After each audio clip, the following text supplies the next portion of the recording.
The story of the 1963 Chevrolet Corvette Split-Window Coupe begins not with a car, but with a clash of ideas, a collision of egos, vision, and a stubborn determination to define what the American sports car should look like. It was a time when General Motors was the largest and most powerful automaker on the planet, and within its massive structure existed an empire of designers, engineers, and dreamers, each trying to leave their mark. At the center of it all was Bill Mitchell, a man whose flair for drama was matched only by his obsession with beauty. As GM's vice president of styling, Mitchell didn't just design cars, he designed emotions. He believed that an automobile should be more than a mode of transportation. It should be an extension of human desire, a sculpture that stirred something primal. He had inherited the torch from Harley Earl, the man who had given America its tail fins and chrome. But Mitchell's ambitions reached deeper. He wanted to build something sleek, modern, and dangerous, a car that could hold its own next to the finest European machines, yet remain unmistakably American in soul. That vision found its first form in a secret project Mitchell undertook in the late 1950s. The XP-87 Stingray Racer, the car, built on a retired Corvette race chassis that had been banned from official GM competition after the company withdrew from motorsport, was essentially an outlaw creation. Mitchell funded much of it himself, a quiet rebellion within corporate walls.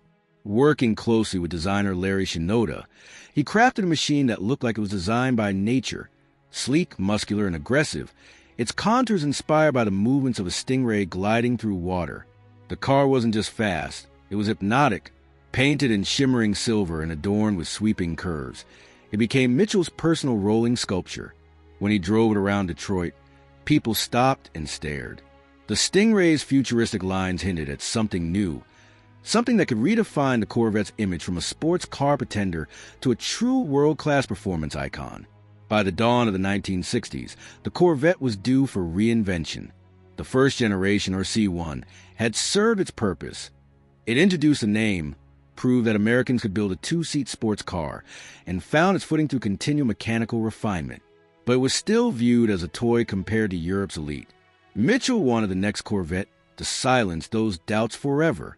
His mind returned to the Stingray Racer that had turned so many heads, and he saw in its design the foundation for something revolutionary. He instructed his styling teams to evolve that shape into a production car, one that would look like it was sculpted by the wind itself. Larry Shinoda, now one of Mitchell's top designers, translated his boss's vision into clay, exaggerating the fenders, tightening the body, and sculpting a form that looked alive even in stillness. But the new Corvette's birth was not a smooth one. As the design took shape, it began to clash with the practical minds of the engineering department. Chief among the dissenters was Zora Arkus Duntov, a brilliant and fiery engineer known as the father of the Corvette, a former European racer and mechanical genius. Duntov was as passionate about performance as Mitchell was about aesthetics. He had spent years transforming the Corvette from a stylish cruiser into a legitimate performance machine, and he viewed the car not as a piece of art, but as a tool for speed. When Mitchell's design team presented the mock-up for the new coupe, Duntov was impressed by its aerodynamic potential, the low roof line, the tapering tail, the crisp lines, but he immediately took issue with one specific feature: the split rear window. To Mitchell, the spine that divided the rear glass was the heart of the design. Inspired by the central ridge of a Stingray's body, it gave the car dramatic, organic symmetry. It created a sense of motion that flowed from the pointed nose all the way to the back, like a single brushstroke captured in metal. But to Duntov, it was nothing short of madness. He saw it as an unnecessary obstruction that impaired rearward visibility and made the car less functional.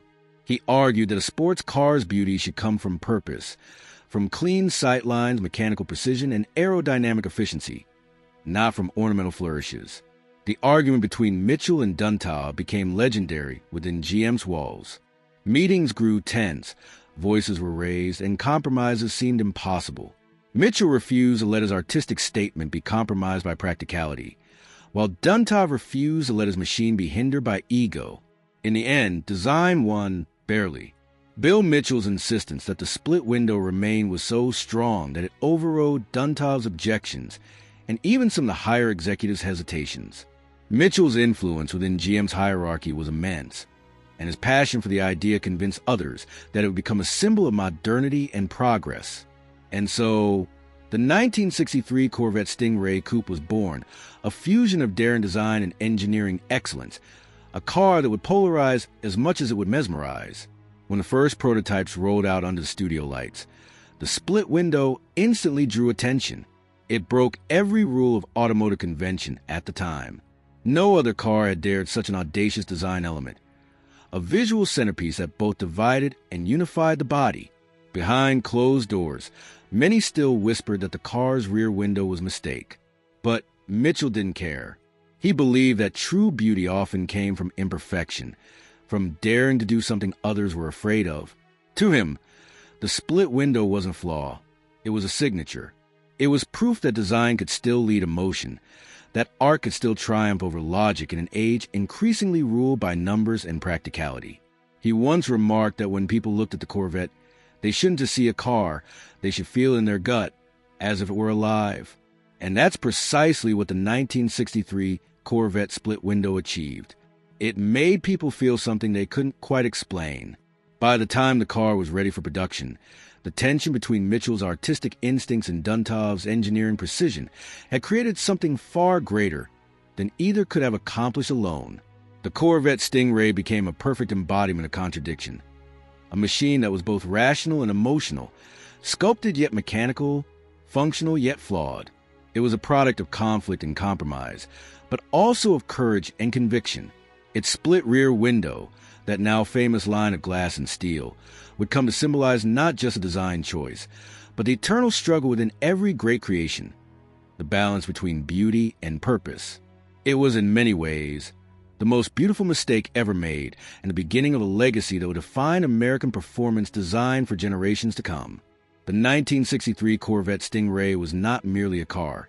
It was an event in motion, a revelation of shape, proportion, and emotion that seemed to belong to a different world entirely. When it appeared in showrooms, it stunned even those who thought they had seen every trick in Detroit's design arsenal. The transformation from the soft, rounded form of the previous generation Corvette into the new, taut, and predatory Stingray was so complete that it seemed as if the old car had molted, shedding its gentle curves to reveal something leaner, faster, and infinitely more dangerous beneath. The car's designers had captured not just speed, but the illusion of movement itself. Every surface, every crease, every reflection suggested motion, as though the car might leap forward even when standing still. It was a living sculpture, an alloy of art and aggression, and it made everything else on the road look suddenly out of date. The most arresting feature of the car, of course, was its split rear window, the visual punctuation that made the Stingray unmistakable from the moment one laid eyes on it. Two thin panes of curved glass were divided by a sharp spine that flowed from the roofline down the rear deck, perfectly aligned with the pointed ridge on the hood, creating a continuous line of symmetry that bisected the entire car. It wasn't just a stylistic touch. It was a statement of identity. Light danced differently on each side of the split, creating flickering patterns and reflections that gave the car an almost ethereal presence under changing sunlight. To some, it looked like something designed to future, an object more likely to appear in a science fiction film than on a dealership floor. The rear window's controversy only added to its allure. Even before critics began debating its practicality, the public had already decided it was beautiful, and that beauty made every compromise seem worth it. From the front, the Stingray's face was an evolution of menace. The body was lower and broader than before, its fenders rising in muscular arcs that hinted at the power coil beneath the hood. The pointed nose extended forward like a spear, and the headlights, hidden beneath rotating panels, remained concealed until needed, a feature that added both mystique and aerodynamic cleanliness. These pop-up headlamps, a first of the Corvette, gave the car an unmistakable look when viewed head-on, almost like a predator squinting before it strikes. The deep central crease that ran along the hood echoed the same spine motif found on the rear, tying the car's design together with a kind of sculptural harmony rarely achieved in automotive design. The side profile was just as captivating, a wedge-shaped silhouette that balanced sharp aggression with elegant restraint. The subtle indentation running along the doors, reminiscent of the earlier C1 side coves, provided continuity while feeling entirely new.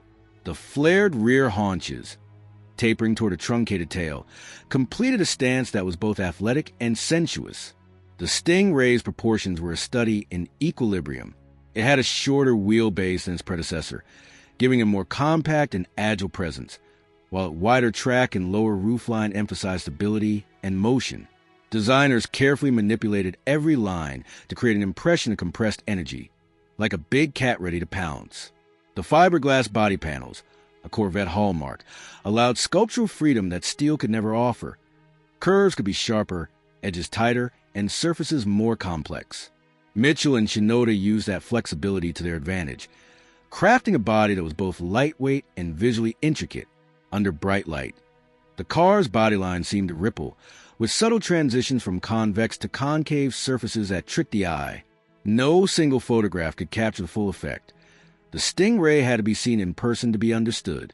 Stepping inside the 1963 Corvette was a revelation of equal measure. Gone was the open, casual feel of earlier models. In its place was something focused, intimate, and unapologetically driver-oriented. The interior wrapped around the driver like the cockpit of a fighter jet, reflecting the space-age ambitions of the era. The dual-cowl dashboard, which mirrored the car's split design theme, created separate zones for driver and passenger. Deep-set gauges with chrome bezels provided clear, immediate information, while the steering wheel, thin-rimmed and large in diameter, offered precise feedback. The center console housed a shifter, a short, purposeful lever that communicated directly with the mechanical soul of the car. Everything inside was designed to make the driver feel like a pilot rather than a passenger in an automobile. Even the materials, though simple by modern standards, carried a tactile honesty: polished metal, textured vinyl, and crisp detailing that exuded craftsmanship rather than luxury. Beneath that captivating skin lay a completely new chassis, the foundation of what made the 1963 Corvette not only a beauty, but also a formidable performer. The car introduced an independent rear suspension system, a radical departure from the solid rear axle used in the previous generation. This innovation transformed the Corvette's handling, giving agility and composure that rivaled European sports cars. The new frame was lighter yet stiffer, improving both ride comfort and responsiveness. The car's weight distribution was near perfect, allowing it to corner with a level of confidence no American car of its time could match. Power came from Chevrolet's venerable 327 cubic inch small block V8 engine, available in multiple states of tune.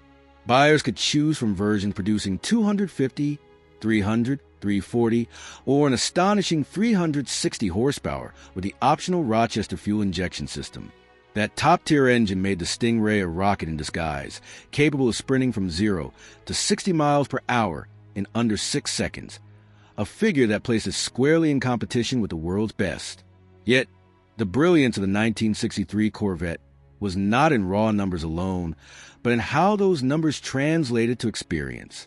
The combination of compact dimensions, lightweight fiberglass bodywork, and advanced suspension gave the car a liveliness that thrilled drivers. It was fast, but more importantly, it felt alive.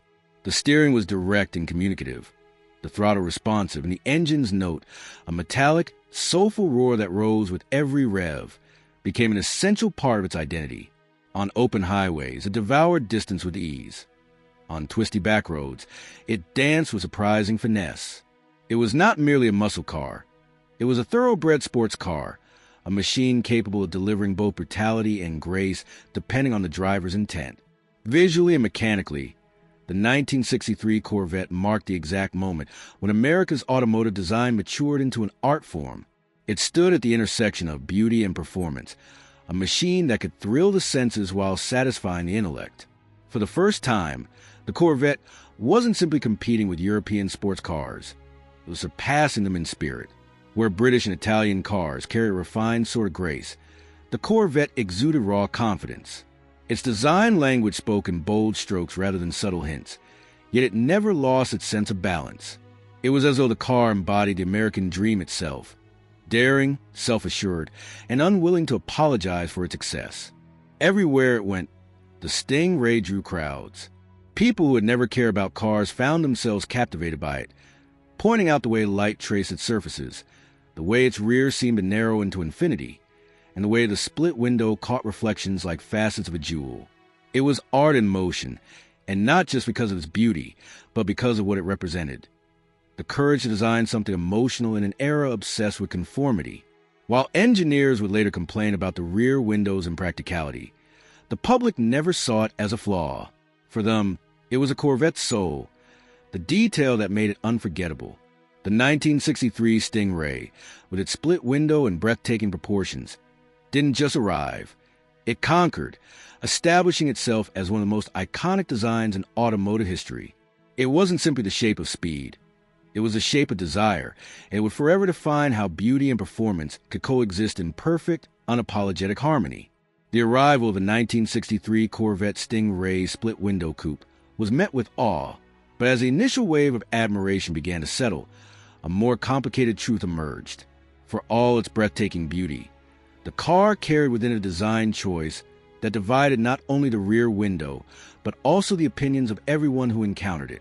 What had seemed like a stroke of artistic genius to Bill Mitchell and his design team soon became the center of heated debate among owners, critics, and even Chevrolet's own engineers. The controversy surrounding the split rear window wasn't just about aesthetics. It was about the collision of form and function, of passion and practicality, of art and engineering, a conflict that would define the legend of the car for decades to come. From the first day the car hit showrooms, dealers reported that people were fascinated by its design, especially the elegant ridge of glass and metal bisecting the rear. It looked like nothing else on the road. Yet, the same feature that made it so striking also revealed its greatest flaw. The view through the rearview mirror was horrendous. The vertical bar that separated the two panes of glass sat directly in the driver's line of sight, creating a blind spot right down the center. Drivers found themselves constantly leaning left or right to get a clear view behind them, an awkward movement that turned routine driving into a small act of frustration. Parking the car, especially at night or in crowded city streets, became a challenge. The very spine that made the car appear fast and sculptural from the outside made it a compromise from within. The complaints began almost immediately. Some owners, unwilling to sacrifice practicality for style, went so far as to take their brand new cars to body shops and have the rear window redesigned into a single pane of glass, an alteration that would horrify collectors decades later but felt necessary at the time. Others simply learned to live with it, choosing to see the split window not as a flaw, but as a badge of uniqueness. Magazine reviews were similarly divided. Publications like Car and Driver and Road and Track praised the car's astonishing performance, sharp handling, and stunning looks, but they did not shy away from noting the poor rear visibility. Still, even the harshest critics acknowledged that such imperfections seemed forgivable in a car that looked this good. Inside General Motors, however, the split-window issue was more than just a talking point. It was a battle. Zora Arkus Duntov, the Corvette's chief engineer, had opposed the idea from the very beginning, and now he felt vindicated. To Duntov, this flaw was unacceptable in a car that was meant to symbolize precision and progress. He had spent years fighting to transform the Corvette from a stylish cruiser into a legitimate performance machine, one capable of competing with the likes of Ferrari and Jaguar on merit, not just appearance. To him, Mitchell's split window was an indulgence, a distraction from the engineering perfection he sought. Duntov's focus had always been on speed, handling, and technical purity, aspects that could not coexist comfortably with a design feature that made driving more difficult. He called the split window a stupid design decision, and he made it his mission to ensure it would never appear again. The tension between Mitchell and Duntov grew sharper with every passing month. Mitchell was a man who believed in visual drama. He often said that cars should make people turn their heads before they even started their engines. Duntov, on the other hand, was a pragmatist. He respected beauty, but only when it served a purpose. To him, the rear window split was unnecessary. It didn't improve aerodynamics, performance, or structure. It was pure vanity. But to Mitchell, that vanity was the point. The Corvette wasn't just an engineering exercise. It was an emotional experience. He argued that a car so beautiful it stopped people in their tracks was inherently successful, that its flaws made it human, and that human imperfection was the essence of art. Yet, in the corporate world of GM, engineering concerns often carried more weight than artistic pride. By mid-1963, the internal battle reached its peak.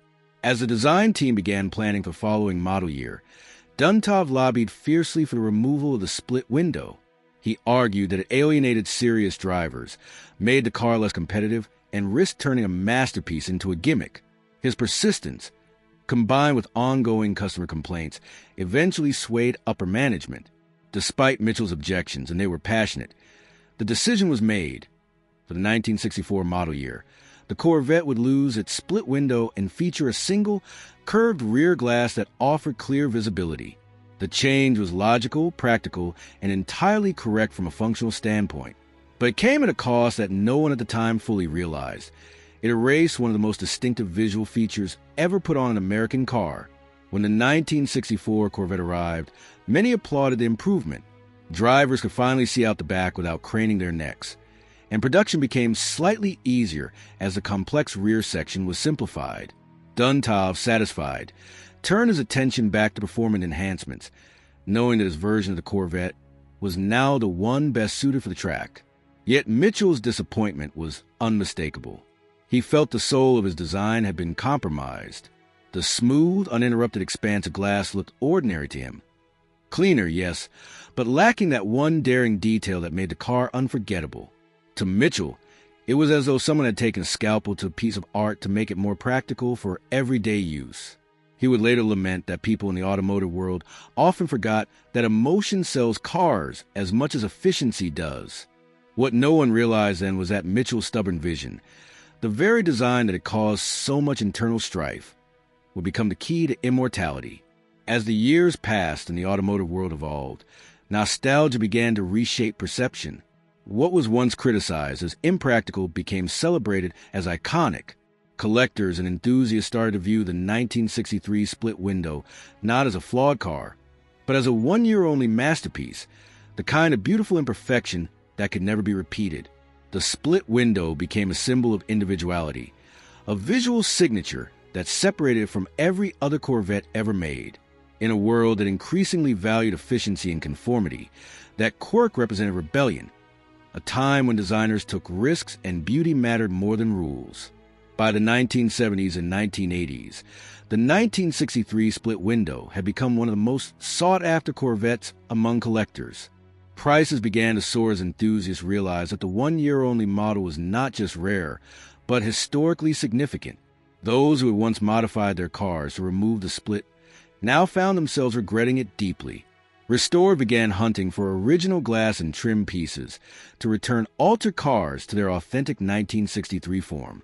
The feature that Duntov had fought to eliminate now became the very reason collectors paid a premium for it. It was the ultimate irony. The design choice that caused so much internal turmoil within GM was now the detail that ensured the car's eternal fame. The debate between art and engineering that defined the 1963 Corvette remains relevant even today. On one side stands Mitchell's belief that cars should stir emotion first and justify their practicality second. On the other stands Duntov's philosophy that beauty should emerge naturally from performance and purpose. The truth, as history has proven, lies somewhere between the two. Without Duntov's engineering brilliance, the Corvette might never have become a true sports car. Without Mitchell's uncompromising eye for beauty, it might never have become an icon.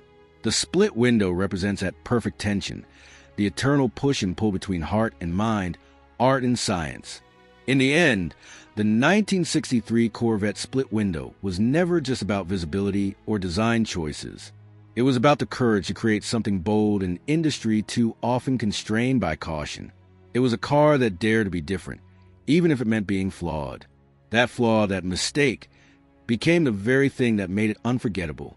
The debate over its practicality faded long ago, but its silhouette endures as one of the most recognizable shapes in automotive history. The split window was more than a design feature. It was a dividing line between convention and creativity, and in that division lay its genius. The 1963 Corvette Stingray split window was more than a car. It was a declaration, a rolling embodiment of the optimism and rebellion that defined America in the 1960s. To understand its impact, one has to understand the era that gave birth to it. This was a time when the United States was standing at the crossroads of old tradition and new modernity. The nation had entered the space age, rock and roll had become a cultural revolution, and technology was beginning to reshape not only how people lived but how they dreamed. Everything from architecture to fashion to industrial design reflected an obsession with the future, with speed, with the idea that progress was unstoppable. The Corvette Stingray arrived right in the middle of that wave, carrying with a design language that mirrored the sleek contours of jet fighters, rockets, and sea creatures, a perfect fusion of nature and technology. It was a car that looked like it had come from tomorrow, and to a generation fascinated by the promise of innovation, it was irresistible. The car's timing couldn't have been more perfect. The early 1960s were years of prosperity and cultural confidence in America. People wanted symbols of success, machines that reflected their aspirations and individuality, and nothing captured that better than the Corvette. When the 1963 Stingray appeared in showrooms, it was unlike anything the American public had ever seen. It was smaller and more athletic than its predecessor, yet its design carried a sense of exoticism usually reserved for European marques. The car's sculpted lines, aerodynamic stance, and unmistakable split rear window made it feel exclusive, even mysterious. This wasn't just another model from Chevrolet. It was a design statement that transcended brand and nationality. It was something that even those who couldn't afford it wanted to be associated with. It represented freedom, sophistication, and power all in one gleaming fiberglass form. For the young, ambitious American of the 1960s, the Corvette became a fantasy object, the embodiment of self-made success and adventure. It wasn't the kind of car you inherited. It was the kind of car you earned.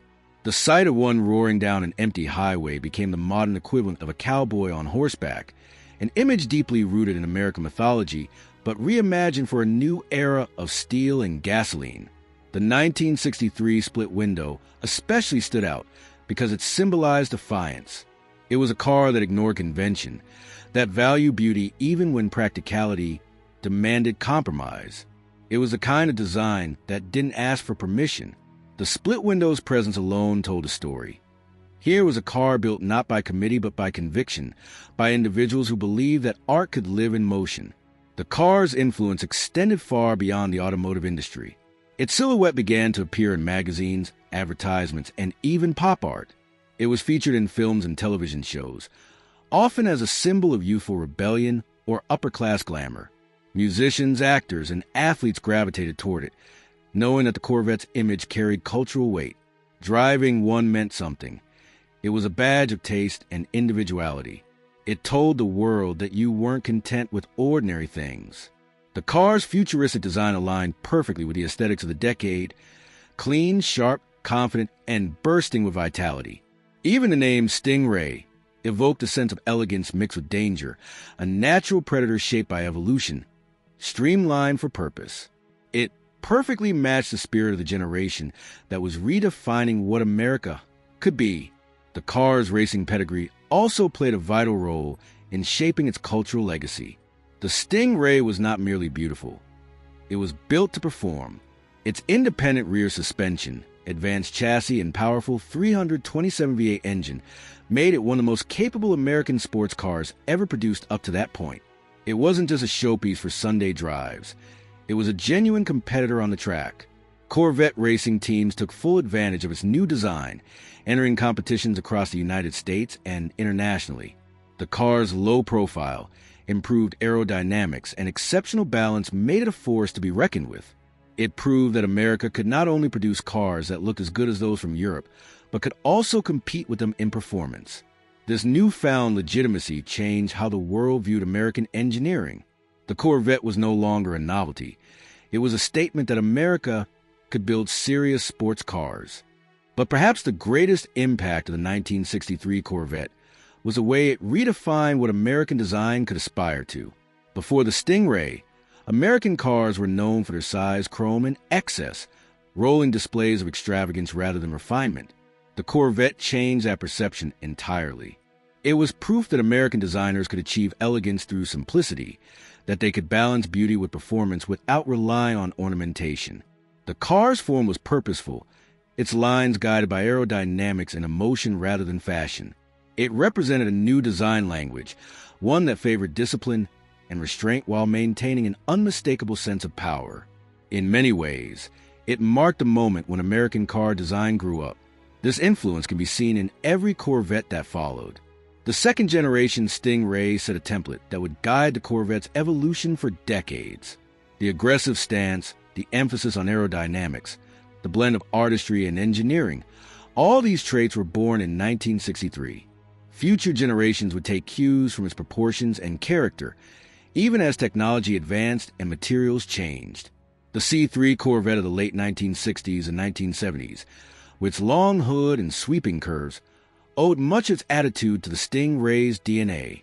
The later C6 and C7 models carried its muscular lines into the modern age. Even the radical mid-engine C8 Corvette, a complete reinvention of the car's mechanical layout, still echoes the Stingray's balance of drama and precision. The spirit of the split window lives on in every angle, every curve, every risk that Corvette designers continue to take. Beyond design and mechanics, the Stingray had an intangible influence, something emotional that connected it to the broader cultural story of America. The 1960s were not just about progress.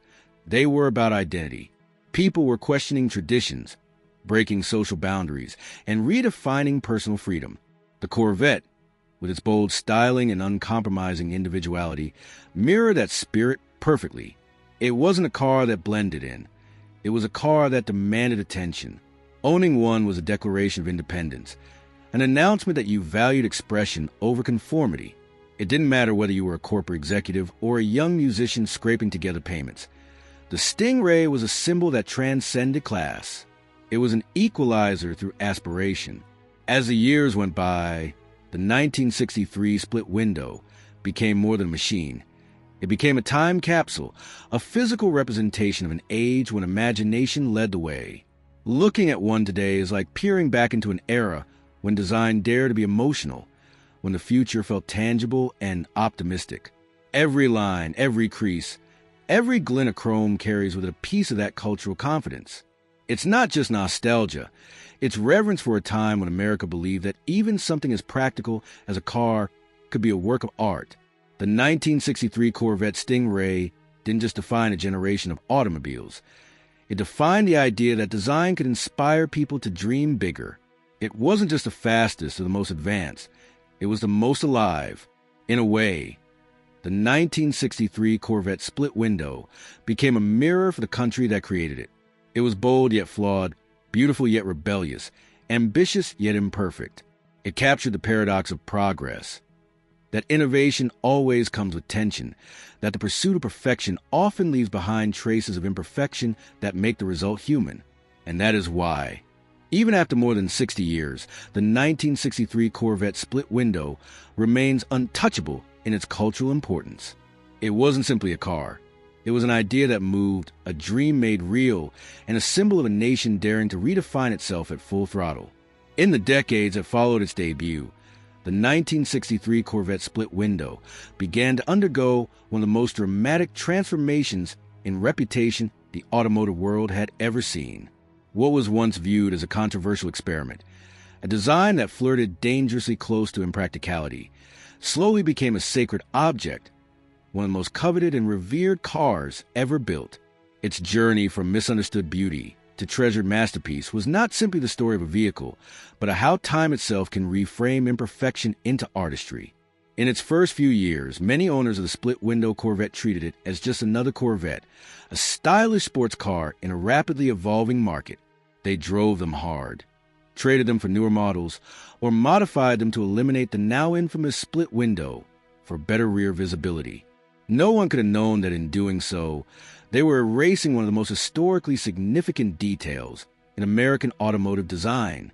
But by the late 1970s and early 1980s, when car enthusiasts began to romanticize the golden era of 1960s design, the 1963 model suddenly emerged from the shadows as something extraordinary, a car that had managed to turn a corporate argument into an eternal legend. Collectors and historians started to view the 1963 Corvette through a different lens. They saw in it not just a machine, but a story, a narrative of artistic defiance, and a refusal to compromise creativity for convenience. As car culture matured and the concept of automotive heritage became more sophisticated, enthusiasts began to appreciate what Bill Mitchell had truly accomplished. His decision to insist on the split window against all odds had unintentionally created rarity. Only a single year of production carried that design, making every surviving example a physical piece of design history. What was once criticized as flawed suddenly became a mark of authenticity and courage. Owners who still possess original, untouched split windows found themselves in possession of something much greater than a collector's car. They held a symbol of an era when boldness triumphed over conformity. By the 1980s, the split-window Corvette's legend had begun to soar. Prices for well-preserved examples rose dramatically, and car auctions around the world saw intense bidding wars for pristine models. Even those that had been altered, had their split glass replaced with a single pane by previous owners, were now sought after for restoration, their value resurrected by returning them to their original design. What had once been an inconvenience was now a treasure, an emblem of what car design used to stand for: personality, artistry, and the willingness to take risks.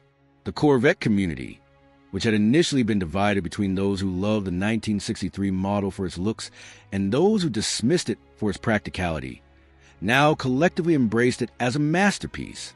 It represented the perfect storm of engineering and emotion, a car that told a story with every curve and contour. As time passed, the 1963 split window began to transcend its identity as just a car. It became an artifact of American imagination. Museums displayed it not simply as an automotive milestone, but as an art form, a sculptural object as much at home beside a piece of modernist architecture as it was on a racetrack. The car's form became a case study in design schools, admired for its balance, proportion, and flow. Even critics who once championed function over form began to acknowledge that the car's flaw had paradoxically made it timeless. The very thing that Zora Arkus Duntov had fought against, Mitchell's insistence on prioritizing beauty, had made the 1963 Corvette immortal. In a world increasingly governed by wind tunnels and computer simulations, where design often bowed to efficiency, the Stingray's sculpted fiberglass became a reminder that cars could still have souls. The split window itself grew into a symbol of defiance and individuality. To own one was to own a story, not just a machine. It became a conversation piece, a bridge between art and mechanics, and a physical reminder of what happens when vision outweighs compromise. When parked beside later models, the 1963 stood out not because of its technological superiority, but because of its character. Every curve told of the hands that shaped it. Every imperfection whispered the arguments fought to preserve it. The way light fractured across the split glass on a sunny afternoon wasn't just beautiful. It was poetic, a reflection of how beauty and imperfection can coexist in harmony. People who once mocked the design for its impracticality now viewed it with reverence, calling it not a mistake, but a masterpiece born from passion. Car enthusiasts began referring to the split window as the most beautiful mistake ever made. And the phrase stuck because it carried truth. The 1963 Corvette's flaw was never truly a flaw. It was an audacious risk, a creative statement that defied the cold logic of engineering. It was a kind of decision that could only have happened in a time when design departments were led by visionaries rather than committees, when emotion still played a role in industrial art. The split window represented something deeper than a simple stylistic choice. It was a moment in history when the automotive world dared to ask whether function should always rule over form. The answer, as history would later prove, was no. Sometimes beauty deserves to win. As the car's fame grew, so too did its mystique. Every surviving example became a collector's dream, meticulously documented and restored to perfection. Shows like Pebble Beach Concours d'Elegance began to feature split-window Corvettes not as nostalgia pieces, but as masterpieces worthy of fine art status. Chevrolet itself, decades later, paid homage to the design through subtle callbacks in newer Corvettes, especially the C7 Stingray, whose rear window shape and body creases subtly echoed the 1963's unforgettable silhouette. The car had come full circle, from an object of contention within its own company to a universally recognized design icon. It had transcended the barriers of time, evolving from misunderstood innovation to untouchable legend. But perhaps what makes the 1963 Corvette split window so special is that its story reminds people of something profoundly human. It's a story of stubbornness, conviction, and the courage to be different. Bill Mitchell's refusal to compromise, even in the face of technical opposition, mirrors the struggle of countless artists who fought for their vision against practicality and conformity. His triumph wasn't just that he won the argument for the split window. It was that his creation stood the test of time, vindicating the idea that true beauty is not always rational. The split window is proof that passion can outlast criticism, and that sometimes the imperfections of design become its greatest strength. Today, when collectors polish their split windows or drive them carefully to shows, they aren't merely maintaining a classic car. They are preserving a story of creativity's victory over caution. The 1963 Corvette represents the soul of an era when cars were more than transportation. They were declarations of identity, pieces of art shaped by human hands and emotion. Its legacy is not just in its rarity or its soaring market value, but in what it represents. A refusal to conform, an insistence that beauty can and should exist even in an industry ruled by function. The split window, that once criticized line of glass and chrome, now stands as one of the most iconic features in automotive history. It's no longer a mistake. It's a miracle, a perfect accident that captured the spirit of an age and refused to fade. Even now, 6 decades later, when a 1963 split window glides by, people still stop and stare. They might not know the story of Bill Mitchell or Zora Duntov, but they feel something when they see it, an instinctive awe, a recognition that some designs don't age, they evolve. The car remains a bridge between past and future, a tangible expression of creativity's eternal power. The 1963 Corvette Split Window didn't just survive its critics, it transcended them, proving once and for all that what begins as controversy can end as timeless art. More than 60 years after its birth, the 1963 Corvette Stingray Split Window still stands as one of the purest expressions of automotive artistry ever created. A car whose legend has only deepened with time. It occupies a rare space in history where design, engineering, and emotion intersect so perfectly that even its flaws seem deliberate, even its controversies poetic. The world has changed dramatically since it first appeared in Chevrolet showrooms, yet the car's presence remains utterly magnetic. People who encounter it in person, whether at a museum, a car show, or gliding silently through a street on a summer evening, feel a kind of reverence that transcends nostalgia. The Stingray doesn't merely remind people of the past. It seems to hold within it a timeless idea about what beauty, ambition, and individuality really mean. Its allure endures because it was never just about mechanical perfection. It was about the courage to create something emotionally perfect. When Bill Mitchell and his design team fought to preserve the split rear window, they were doing something rare in the corporate world, defending the soul of the machine. They believed that design could speak directly to human heart, that the shape of a car could make someone fall in love before ever turning the key. That belief was vindicated in ways even they couldn't have imagined. The 1963 Corvette Split Window became not only an icon of automotive design, but also a metaphor for creative process itself. Proof that art, when born of conflict and conviction, can outlast criticism, fashion, and even reason. The line that divides the rear glass became more than a design element. It became a scar creation, a mark left by passion and stubbornness, a symbol of how beauty often requires defiance. In today's world of automated design and wind tunnel precision, the split window feels almost impossibly human. Its imperfections remind people of the era when cars were crafted by eye and emotion, not algorithms and committees. Every curve of its fiberglass body was shaped by hand, every line debated by artists and engineers who saw cars not just as products but as expressions of identity. Standing beside one, you can almost sense the human fingerprints behind its creation, the ambition that drove its designers, the frustration of its engineers, and the pride of the craftsmen who assembled it. It exudes the warmth of something created by people who care deeply, not merely about function, but about how it would make people feel. That emotional resonance is why the 1963 Corvette still captivates new generations. It speaks in a universal language of beauty, courage, and rebellion, the kind that never goes out of style. The legacy of the split window also lies in how it continues to inspire designers, collectors, and dreamers. Every major car designer of the modern era has, at some point, referenced it as a point of inspiration. Its proportions, its confidence, its balance of aggression and grace.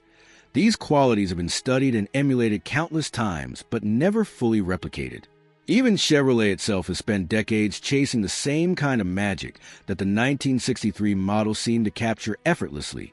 The later Stingrays borrowed its spirit. The C7 revived its muscular aesthetic, and even the futuristic C8, with its mid-engine configuration, carries echoes of that same design DNA. The essence of the split window, its sense of motion, drama, and unrelenting individuality, has become the heartbeat of Corvette line. Every new generation owes its existence to the car that once divided opinion, but ultimately unified admiration. Yet the true power of the split window lies not just in its influence on car design, but in what it represents about creativity itself. It stands as a reminder that perfection isn't what makes something timeless. Emotion does. The 1963 Corvette wasn't perfect by engineering standards. It had visibility issues, tight cabin space, and quirks that frustrated drivers. But it was perfect in spirit.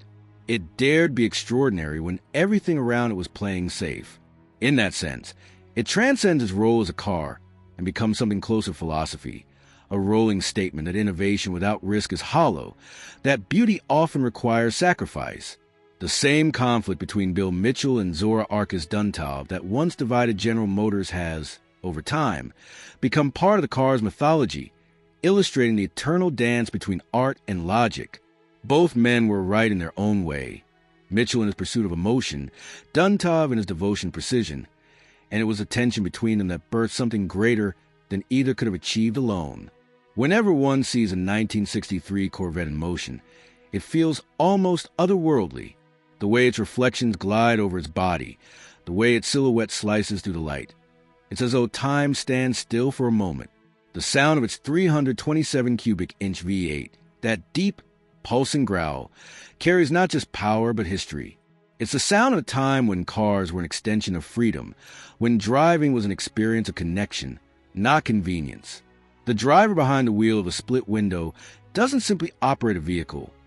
They participate in a legacy, a living artifact of the American imagination.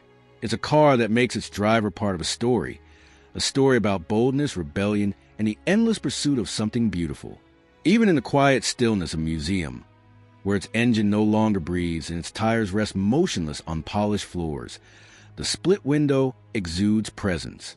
People walk around it slowly, whispering, pointing, sometimes smiling without knowing why.